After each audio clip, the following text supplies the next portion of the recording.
Good morning, good evening, and good afternoon, and a very warm welcome return indeed, post-summer, to the Booms and Bus Show.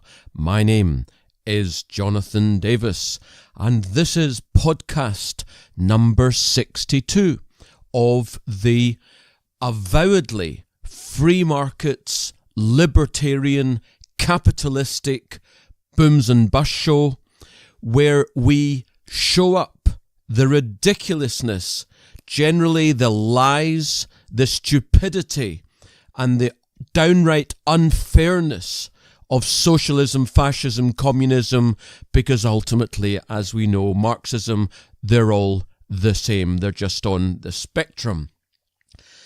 In today's show, today being Monday, the 3rd of September, we're going to listen to a little ditty from Milton Friedman, the great academic free marketer.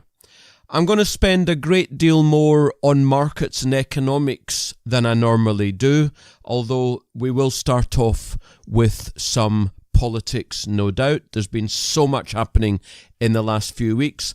And indeed, why haven't I been here for the last few weeks? Because I've been on my holidays. That's why. We had a wonderful time up in the North York Moors, just inside from Scarborough. Strange place you might think, but I'm telling you, there's a lot of stuff to do for families, for oldies and youngies alike. And we had an absolutely fantastic time. The moors are unbelievable. If the guys at the chocolate factory are listening, it was a delight to meet you, and astonishing that you remember me from doing my media stuff, TV particularly, 10 years ago. You actually recognized my face and voice. That is absolutely remarkable.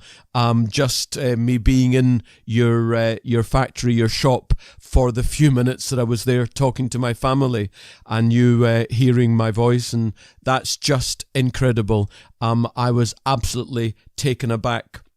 Then when we came back, we had a couple of days, then we shot off to Switzerland. Switzerland is the most fantastic place. If you've never been, I strongly recommend it. My wife and our girls, they swam in the incredibly flat waters of Lake Geneva. You had Montreux on the left, which is incredibly gorgeous. You had the mountains across the water, which actually was the French border. It was absolutely idyllic. Switzerland is an amazing place. The standard of living is absolutely astounding. The cost of living is also astounding. Wages, of course, are so much higher than everywhere else in Europe. I'm glad that before I went, I got that mortgage. I was able to buy a pint of beer. It is so expensive. Switzerland is astoundingly expensive. Don't let anyone ever tell you that a weak currency is good for an economy. Switzerland's standard of living for everyone, not just the multi-billionaires, not the 100 millionaires, but the standard of living for everyone is amazing. The quality of their life is amazing. And the Swiss franc is just about the strongest currency on the planet. Just think through the simple economics. If your currency is strong, it means you can import cheaply, which means that people can buy your stuff. If your currency is strong, you can import raw materials and energy, oil, gas, you name it, cheaply. You can manufacture stuff. You can buy manufacturing equipment from Germany. You can buy cars from Germany. You can buy it all much cheaper. When you think through the issues a strong currency is what every country should aspire to. Unfortunately, for decades, successive British governments and crooked Bank of England governors and then monetary policy committees have told us that what we need is a weaker currency. No, what they've for decades been doing is fueling inflation, because what governments and central banks love to do is inflate away quote-unquote debts, which means that they can borrow more because wages are up. The debt that you hold is in real terms down. I mean, in the UK, we've got £2,000 billion just of government debt, which incidentally, of course, is our debt. Do the math. What's 2,000 billion divided by 65 million? It's a lot of debt, I can assure you. If we had 5% inflation, and it wouldn't surprise me in the slightest if we get that within a few years, then if you think about it, a year later, that 2,000 billion of debt, if it were to stay static, it would actually therefore have gone down by 5% in real terms. So in a sense, they can borrow £100 billion, which is 5% of 2,000 billion, and the real value of debt hasn't increased. That's why governments love inflation. Why do central banks love inflation? Well, central banks work on this nonsense idea that if banks lend more, then we're wealthier. And when you think about it, if we have inflation and banks lend X just now, well, they'll lend X plus plus plus a year from now, 5 years from now, 10 years from now. Banks will continually increase their profits and therefore increase the wealth of the bankers. And if there's one thing that central bankers love, it's other bankers. So that's why central banks and governments love inflation. But isn't it funny? You and I hate inflation. We love to buy cheap stuff. That's why Aldi and Lidl have done so fantastically well over the last 10 years. And they will do fantastically well over the next generation. Of that, I have no doubt, because they're in the business of giving us quality at extremely competitive prices. And that's why so many businesses like that are doing so well. We love cheaper stuff. Unfortunately, the powers that be always give us more expensive stuff. And then they tell their friends at Channel 4, ITV, BBC, The Guardian, The Financial Times and whatever, that we need inflation. We need a weak currency. And of course, these idiot journalists, many of them degrees from the finest universities in the country, indeed the world, they trot out this absolute utter rubbish. And we lose over the long term. Now, on this month in history, in 1858, Charles Darwin published his theory of evolution through natural selection. You might wonder, what on earth does this have to do with free markets? Well, I'm about to have Milton Friedman look at that issue. Before I do so, I read recently that some states in America, because you know America's a strongly religious country. It's weird that, huge developed economy, and yet it's religious. I mean, these people are brainwashed. It's amazing. The states where they only push creationism nonsense. Adam and Eve were created by God and 6 days later and all that nonsense. Many schools in some states are actually no longer teaching the theory of evolution. You couldn't make it up. Here's Milton Friedman on a talk show in the 1970s. When you see around the globe the maldistribution of wealth, the desperate plight of millions of people in underdeveloped countries, when you see so few haves and so many have-nots, when you see the greed and the concentration of power within, did you ever have a moment of doubt about capitalism and whether greed's a good idea to run on? Well, first of all, tell me, is there some society you know that doesn't run on greed? You think Russia doesn't run on greed? You think China doesn't run on greed? What is greed? Of course, none of us are greedy. It's only the other fellow who's greedy. The world runs on individuals pursuing their separate interests. The great achievements of civilization have not come from government bureaus. Einstein didn't construct his theory under order from a bureaucrat. Henry Ford didn't revolutionize the automobile industry that way. In the only cases in which the masses have escaped from the kind of grinding poverty you're talking about, the only cases in recorded history are where they have had capitalism and largely free trade. If you want to know where the masses are worst off, it's exactly in the kinds of societies that depart from that.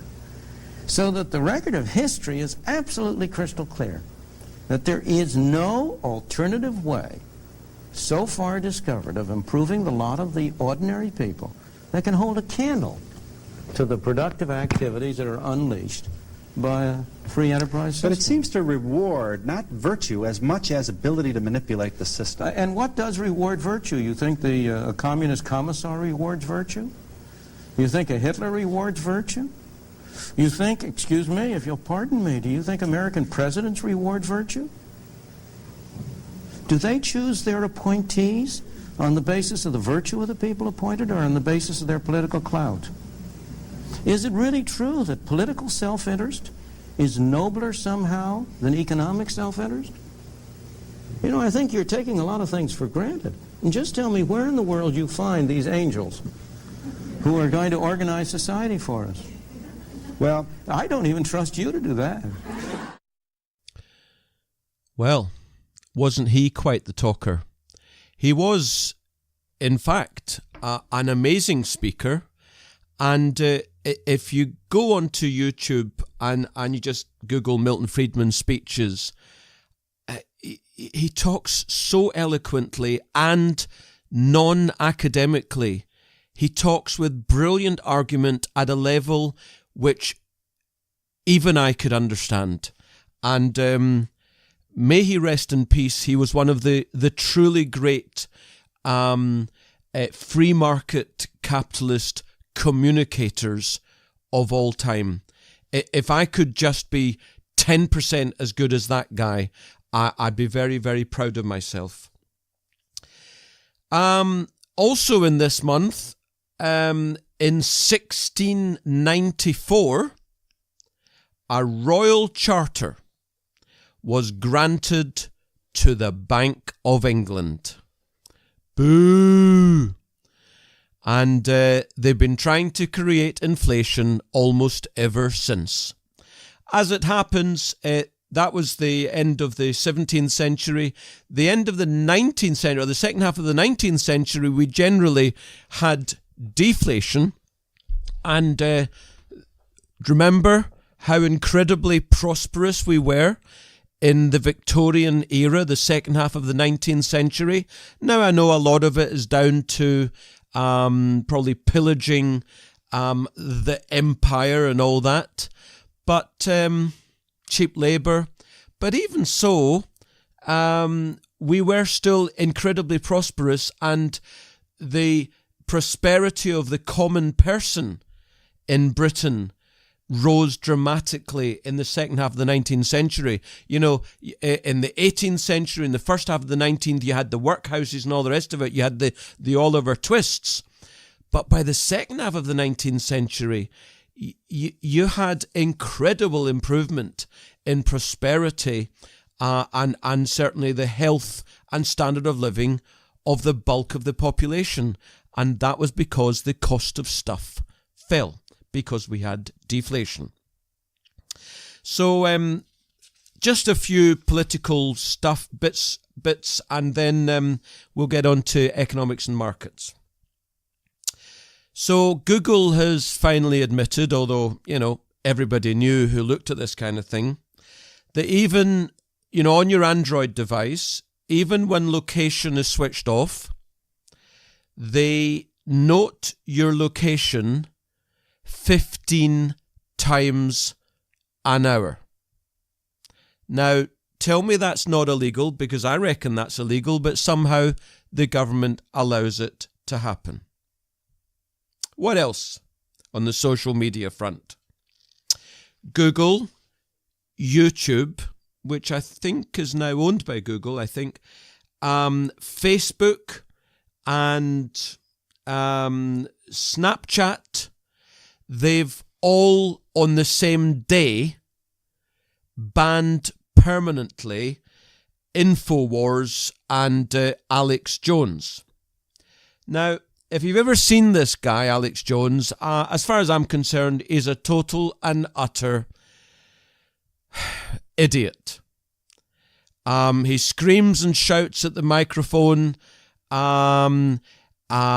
He looks straight into the camera, and half the time, as far as I'm concerned, he makes stuff up. He makes conspiracy theories, and half the time he backs it up, but half the time I don't think he does. Did anyone ever see him? That time he was in Britain and he went on BBC Newsnight. He literally, the guy, whoever it was trying to ask him a couple of questions.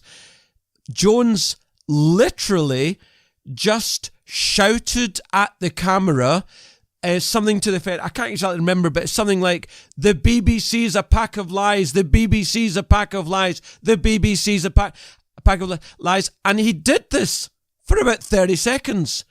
And rightly, whoever the interviewer was just said, well, I can't ask you any questions. You're clearly not here to answer any. They stopped the interview. I mean, it was the most ridiculous thing ever. And I asked an ex-producer, radio producer friend of mine, what on earth was that all about? And he said it wasn't to make a point per se. It was for his audience in America. He's got this big audience that pays him a subscription every month or whatever it is to watch his channel. Goodness knows why anyone would want to, but they do. It was for the American market who were turned on by it. I don't know. I didn't. So I thought that was quite fascinating. But as far as I'm concerned, the guy is an idiot. But that's no reason to ban him and InfoWars and stop his opportunity to earn a living. Notably, Twitter hasn't banned him. It's reputed that Jack Dorsey actually overruled senior executives who were about to ban him, along with the other social medias. And the fact is that America is right in the thick of campaigning for the midterm elections. And the social media companies, the huge multi-hundred billion dollar companies, are suspending and banning conservative commentators left, right, and centre. It is truly, truly frightening. In an election period in particular. And it wouldn't surprise me in the slightest if as they've been told to come to Congress to talk about it, it's going to be just like, that seminal moment when you had the 5 or 6 chief executives of the big cigarette and cigar, whatever, tobacco companies in America sitting there horizontally facing the congressional representatives, and one after the other, I believe that nicotine is not addictive. I believe that nicotine is not addictive. I believe that one after the other, that's what they said. And it was just circus. The whole thing, appearing in front of Congress, it's a circus. Appearing in Westminster in front of a parliamentary committee, it's just circus. Bread and circuses, listener. That's all it is. It doesn't achieve anything. But Trump is onto it rightly, and he's calling out these Googles and Facebooks for their bias and probably breaking of the First Amendment, the right to free speech. Or is it the second? I don't know, whatever. The right to free speech. One of these days, they're going to have to hammer these Facebooks and Googles, and they're going to have to regulate for free speech. I know regulation, I know, but if they're not going to do it, they're going to have to somehow get a regulator which is an independent adjudicator, so that the likes of Google, YouTube, Snapchat, Facebook, Twitter, they cannot unilaterally ban someone for what they've said without, clearly as we know, without recourse or appeal, because there isn't any. In the same time that Google is banning conservative commentators, they're also working with the Chinese government.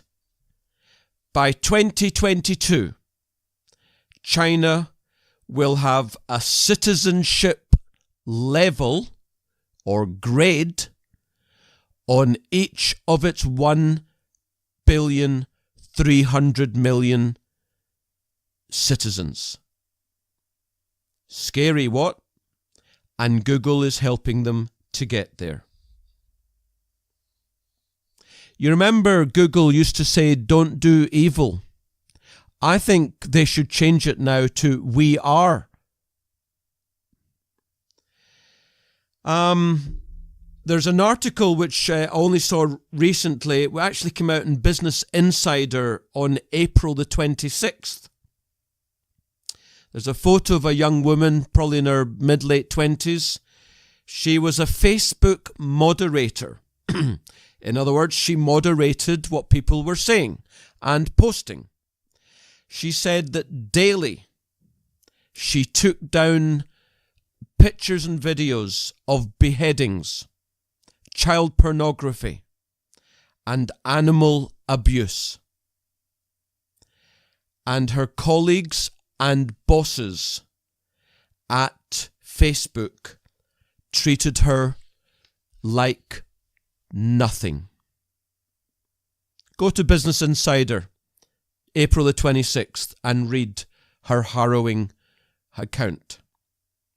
You might have heard that Ryan Gosling, Hollywood A-lister, good all-rounder, eh? He's promoting a new film, I think, is it The Right Stuff or something like that, about Neil Armstrong, the first man on the moon, Neil Alden Armstrong. This, of course, is coming out just some weeks after the anniversary of the first moon landing. But have you heard that the furore is that the film shows Armstrong sliding down from the lander, saying the immortal "a small step for man," etc., but there's no American flag. When asked about it in the media, you know, the film and media, the film and media, he said, well, Neil Armstrong was a man of the world, not so much of America, and he had a world spirit. That's his answer. This is Hollywood changing history, which is what they do. You know, according to the US government and US government investigations, whether we believe them or not, the official account of the murder, the assassination of John F. Kennedy was it was a Soviet representative. Now, whether or not it was, I don't know. But Oliver Stone brought out the movie JFK, and we were all made to believe that actually it was a right-wing fascist who assassinated the Democrat John F. Kennedy. This is Hollywood changing history. Now, just on that point, I want to mention as well that JFK was an ardent gold and silver man, in that he truly believed that we should return to the gold standard. And of course, this goes totally against what the bankers wanted. So who knows what actually happened there? No doubt some people do. Just on the point of the American flag on the moon, which incidentally, if you've got particularly good binoculars, you can see it, because there's no atmosphere in the moon, there's no wind per se. The bloomin' flag is still there, and it's the stars and stripes. I would just point out that actually, scientifically, it's impossible to know if anyone from outside of the United States could actually land on the moon. It really is. Do you know why it's impossible to know?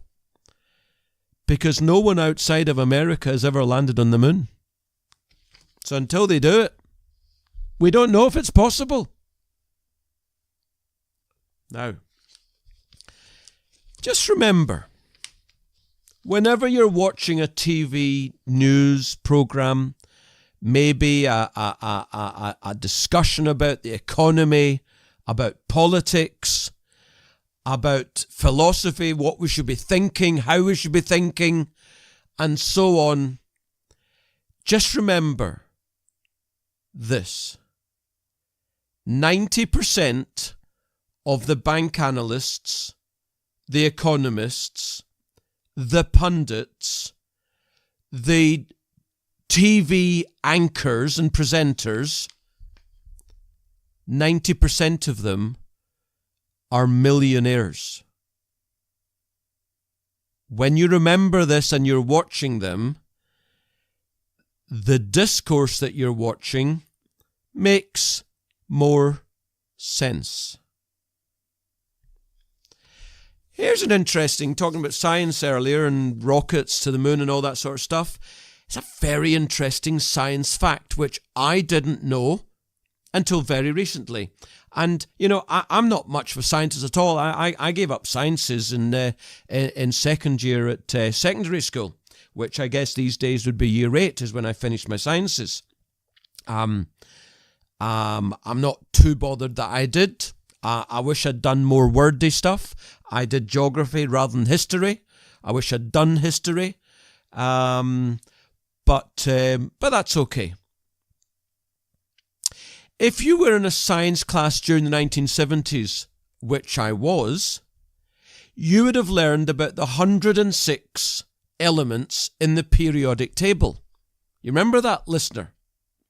If you're in your 50s or very early 60s, you were in a science class in the 70s, in the early 70s, maybe the early 50s actually, going up to the late 70s, and you would have learned there were 106 elements in the periodic table.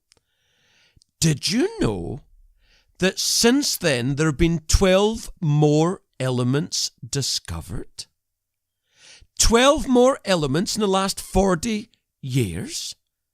I didn't know that. And here's the kicker, therefore. Over 10% of the periodic table is new since baby boomers learned about it in secondary school. Isn't that interesting?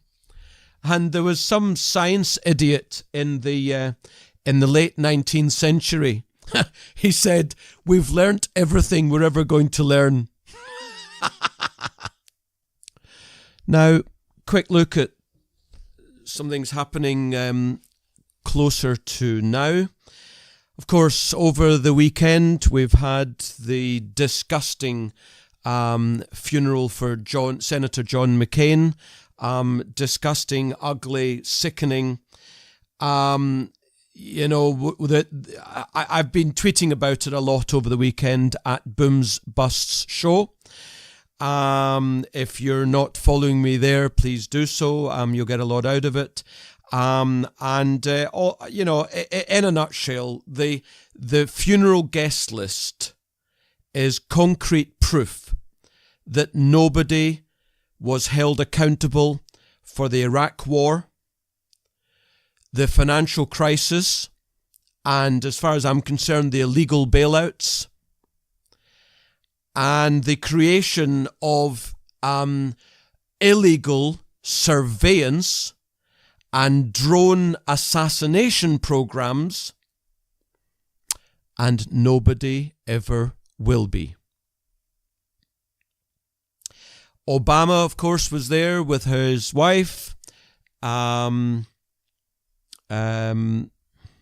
George W. Bush.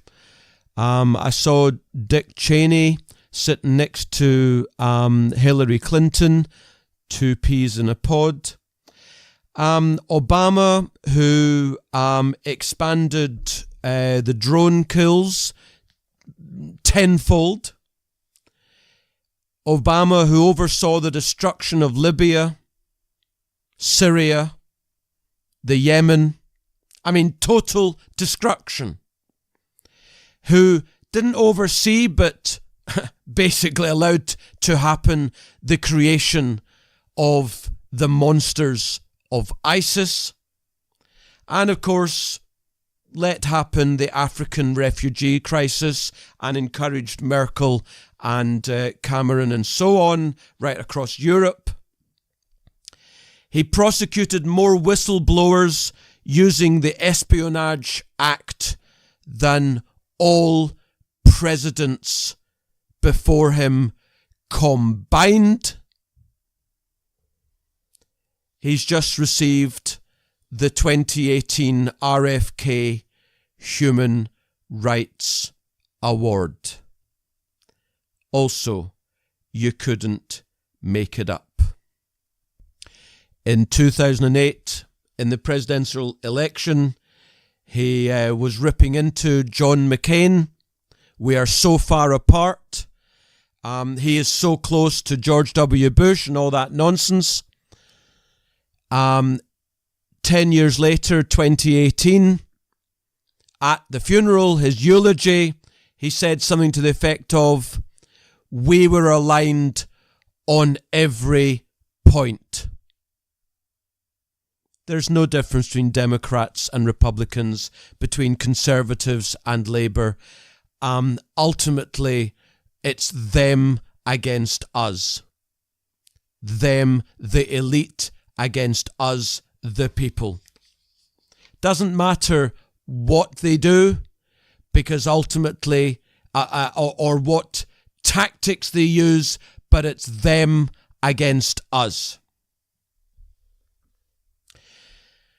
I see that state after state in America is decriminalizing cannabis.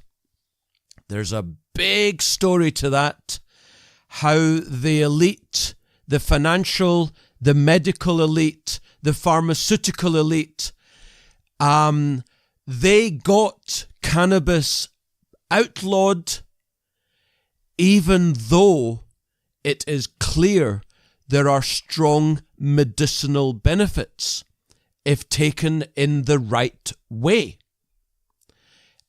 It really is one of the biggest cover-ups in history.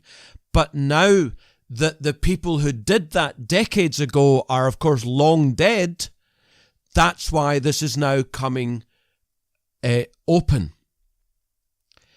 I note that it's more than 15 years since Portugal decriminalised drugs.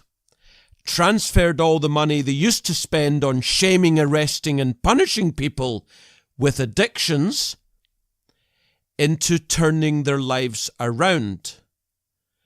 The result, of course, has been a huge fall in addictions, a huge fall in the injecting of drugs, and a huge fall in overdose deaths.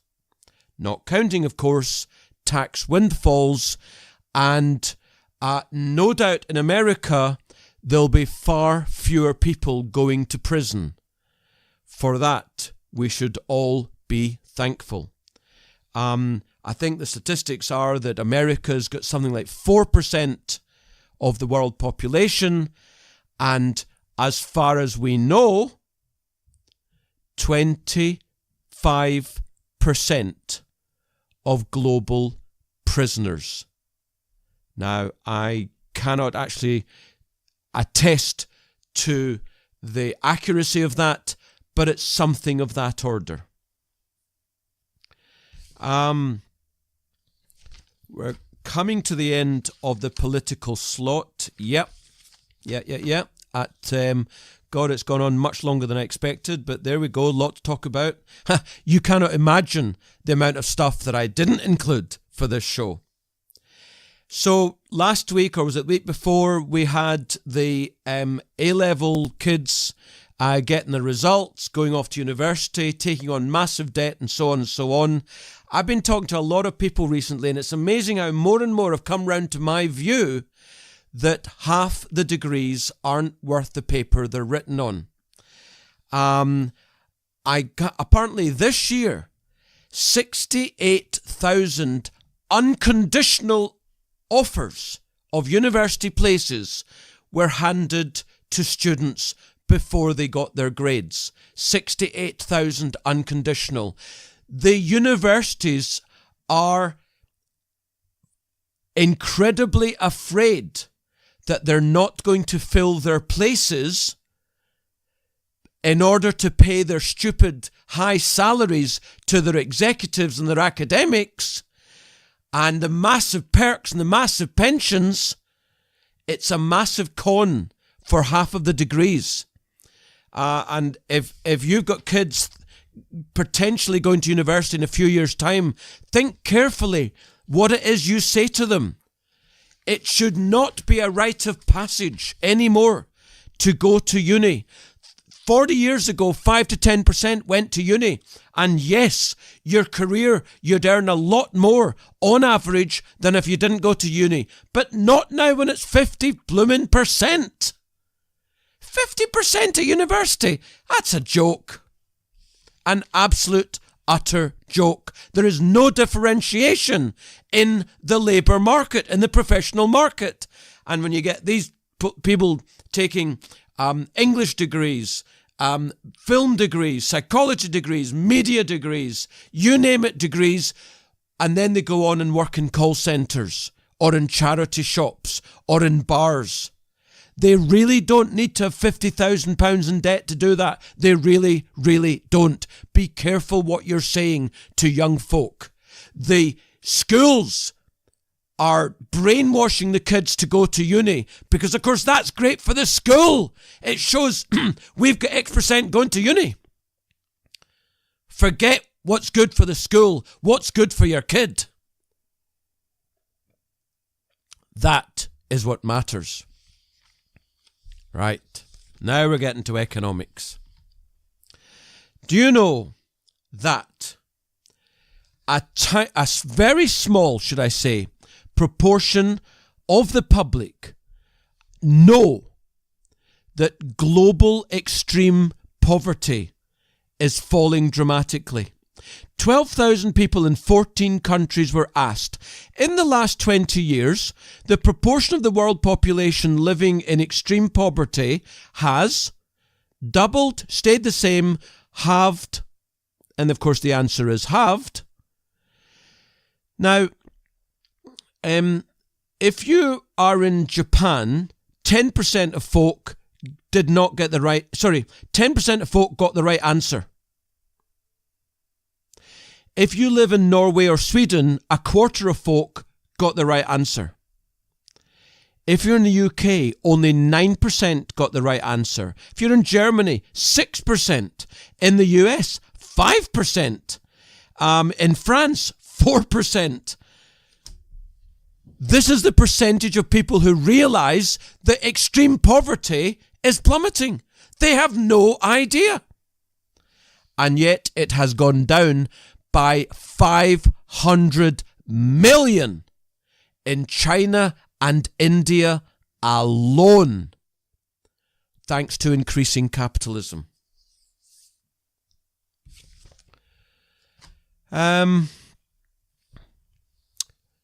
Because of the bailouts in 2008, because of quantitative easing, because of zero or near zero interest rates, in 2007, the top 10% of households owned 81% of the stock market. The top 10% now owns 84% of a vastly increased stock market. And the wealth of the median, which is the point at which you've got a half above and a half below, the wealth of the median American household is a third less than where it was in 2007. So, for one better phrase, the average household is a third worse off than 11 years ago. And all the money that there has come in the 2% growth per annum since 2008-9, it's gone to the top 1, 2, 3, 4, 5%. The median is losing out left, right and centre. Thank you, the central banks and politicians. Now here's very interesting statistic on markets and economics. You should note, as part of your interest in markets, that every stock market in the world, bar 2, has gone to zero. Yes, a whole market has gone to zero. In fact, dozens, if not hundreds, of stock markets have gone to zero, except 2 markets. And, it doesn't matter when it happened. It was in history. It might have been 300 years ago, might have been 100 years ago, might have been 20 years ago. Take, for example, Zimbabwe, hundreds of percent, thousands, tens of thousands of percent inflation. In effect, the stock market went to zero. The 2 markets which have never done this are the US and the UK markets, and the reference for that is Burnham in 2005.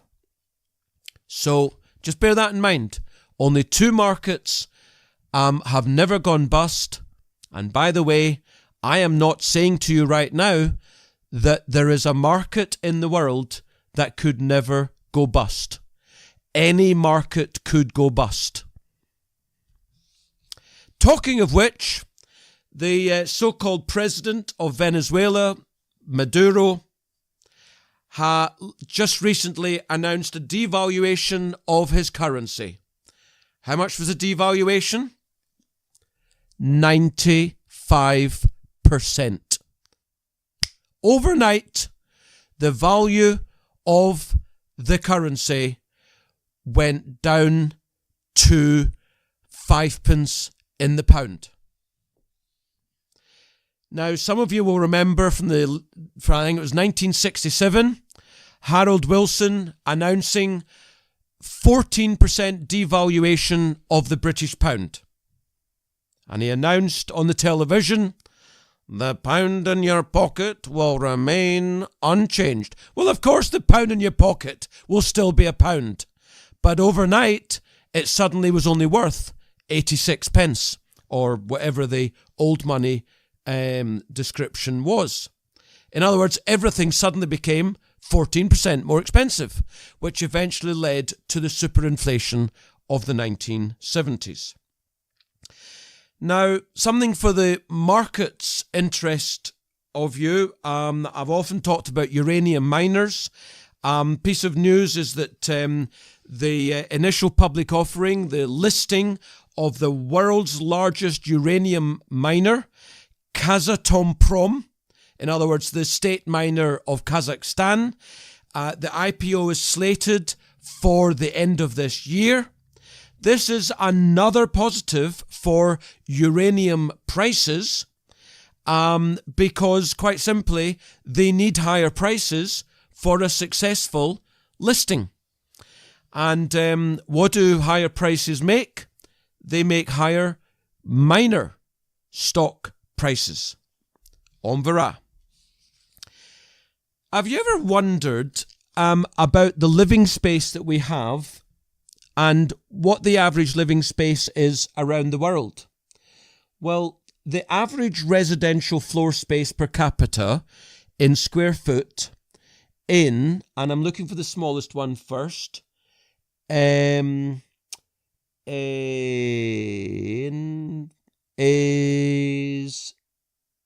China. 215 foot square per capita. The biggest is 960 square foot in Australia. Also big is Canada, 779, United States, 832. So, good. The countries that have got vast amounts of land, you also get a lot of living space. What's Russia got? 237. So no, the biggest country in the world is Russia, and it's got one of the smallest square footage of residential space per capita in the world. 237 square foot. You want to know where the UK is? 50% more at 356. Japan, you know, you've often seen them living in these tiny little flats. Japan is more than the UK at 379. Crazy, huh? Greece, the downtrodden Greeks, 484, which is about 25-30% bigger living space than for Britain. And you think the Greeks are hard done by. Italy's got just slightly less than us. France have got a great deal more than us at 464. So isn't that all interesting? You can listen to that again. You can rewind to hear the numbers again. Talking of Venezuela, another socialist state, this time in the European continent, is Turkey. The Turkish lira has lost a half of its value just this year alone. It's actually gone down 75-80% over the last few years since the fascist socialist Erdogan took over. He's calling on his citizens to sell US dollars, sell the gold that's under their mattresses, and buy his currency. Yeah, like they're going to do that. And you know, this nonsense about, Turkey's going to bring global stocks down. It's going to rip the world economy apart. Before that, it was Italy. Before that, it was Russia. Before that, it was Venezuela. You know, there's always something these doomsayers are telling us is going to bring down the world economy. Let me tell you how important Turkey is to world markets. In the global stocks index, there are 1,426 stocks. 12 of them are in Turkey, which means 99.95% of world stocks are not in Turkey. That's how important the Turkish market is. I'm delighted to hear that the US Ambassador Grinnell, the ambassador to Germany, blocked a German transfer of $400 million to Iran. And I think I'm right in saying there was another $250 million blockage, I can't remember from which country, to Iran. Very, very important. You know, If Iran gets totally blockaded and it can't flog its oil, which means there's going to be suddenly a supply shock in the oil markets, well, you're going to see oil jump $10 or $20 a barrel. I've been saying for months now, since last year, since oil's been down in the 40s, oil's going to the 60s, to the 70s. It's back up to $70. Oil is going to the 80s. Whatever happens short term, oil is going to the 80s. We still have inflation, listener. South Africa, the other big socialist state, which is going to the dogs now, it's going to be the next Venezuela, along with Turkey. They are, of course, confiscating farmers' land. They're compensating them to the tune of 10 pence in the pound. 10 pence in the pound. Oh, by the way, the loans that the farmers took out to buy the land, they will still hold those loans. They are literally stealing white farmers' land. It is, where do you hear the socialists, where do you hear the BBC going on about this? You don't, do you? We've got leadership from Donald Trump tweeting, I have asked Secretary of State to closely study the South Africa land and farm seizures and expropriations and the large-scale killing of farmers. What did we see Theresa May doing? She was dancing with the blacks, with the socialists. When she was asked about the stealing of the land from the white farmers, this raving, idiot, banker, socialist said, just like Zimbabwe, just like Hitler, just like Mussolini, this was her response. If it's legal, then it's right. Well, you know what?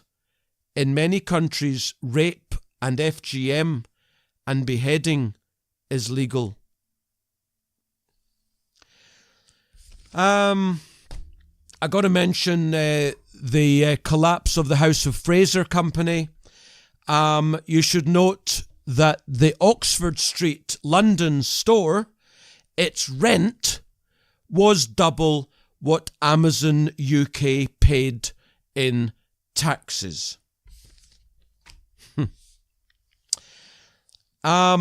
There's a practical 100% market pricing that this month, at the end of this month, the US Federal Reserve will raise interest rates again, this time to 2%. You can take it to the bank. They are going to raise interest rates to 2%. We in little UK are still at 0.75%. The quicker Mark Carnage goes, the better for society. But of course, if it's Hammond appointing, then it will be another banker-friendly, inflation-friendly, keep interest rates low idiot, unfortunately. We've still got one of the lowest real negative interest rates in the world, 0.75% base compared to 2.5% inflation. On the other scale, you've got Argentina, which last week raised its interest rate by 5% to 45%, and then 3 days later raised it to 60%.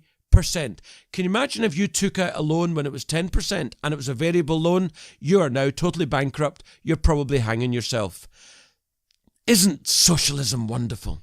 Just wonderful. 55 minutes. I cannot believe it. I didn't even talk about markets yet. Okay, markets. The stock market went into a major correction, no question, the early part of this year. I kept telling you, I kept tweeting week after week, month after month. I said, don't worry about it. And sure enough, The S&P is back to all-time highs. The Nasdaq's at all-time highs. The Dow Jones at all-time highs. The global stock markets are just below all-time highs, and emerging markets are picking themselves up after a sizable, no question, 20% correction, but bearing in mind that was after a 100% rise. Markets are in a multi-year bull market, and anyone who tells you differently, unsubscribe from their Twitter account, and my God, if you're paying them any money, stop it immediately. Stop listening to the doomsayers, the Max Kaisers, the Money Weeks, the Jim Rickards, the Zero Hedges, Jesse Colombo, who is Bubble. You know who I'm talking about. Peter Schiff. Stop listening to them. Stop listening to them. They're costing you money. Certainly stop listening to the Financial Times as well.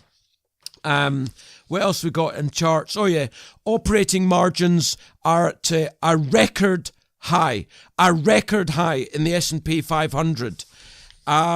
Gold, I said, was not looking good at all. Sure enough, gold went down $150. Miners, they're all in a bear market now. When we're looking at a minor rally, but you got to sell into strength.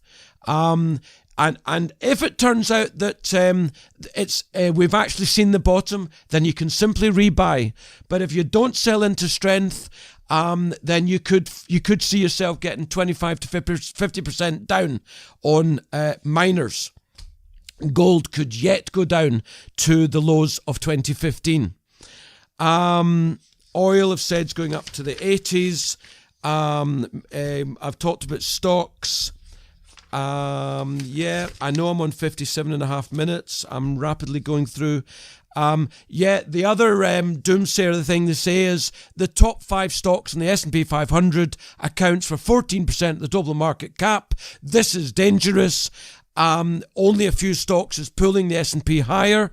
Be aware that 14% is actually less than the average that the top stocks have had stretching back to the 1970s. So actually the small number of stocks leading the market is actually one of the best situation in decades. I've said that the base rate in the US is going to rise. Got some quotes here for you. If you're having a bad day, we do sometimes, just remember this and remember it. In 1976, Mr. Ronald Wayne sold his 10% stake in Apple Inc. for $800.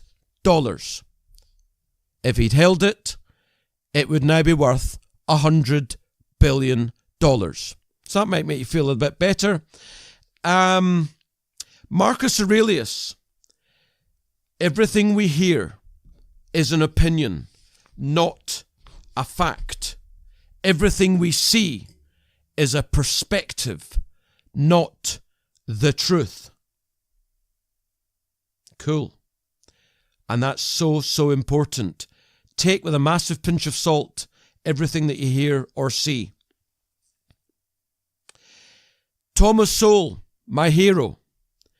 We shouldn't be surprised to find the left concentrated in institutions where ideas don't have to work in order to survive.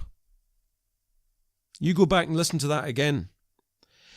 And the beauty of doing nothing is that you can do it perfectly.